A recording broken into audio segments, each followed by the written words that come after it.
Okay, bakod ba ako din pag may time?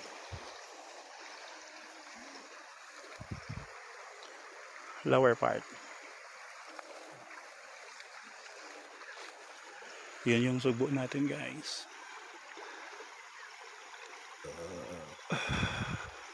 Doon tayo nag-video kanina. Ito yung na-video natin. Dito tayo magtatanim na subo.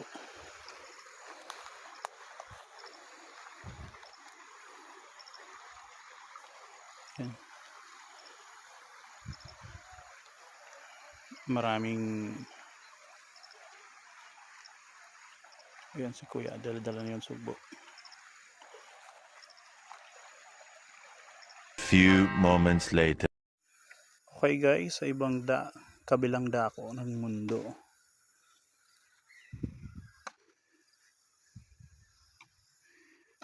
Hili yan guys. Pwede tayong gumawa dito na underground char. Okay, puno itong nasa loob ng bakod. Puno na yan ng kalamansi guys. Intercropping tayo. Din yung sa labas. Yung pinapareplant kong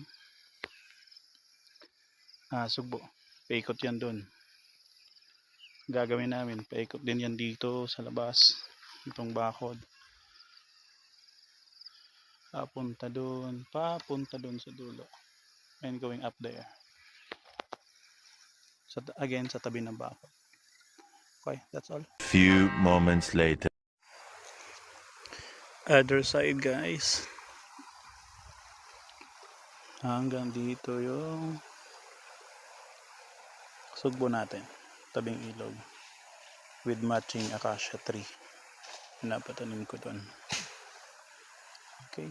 Ayan yung mga sugbo. Last 24 plants. Ayan, paikot yan dun. Bundo yung pataas. Ang kanya, ang boundary natin yan yung. Okay, paikot ng sugbo. At least alam nila na may tanim. That's all. Ganda ng view.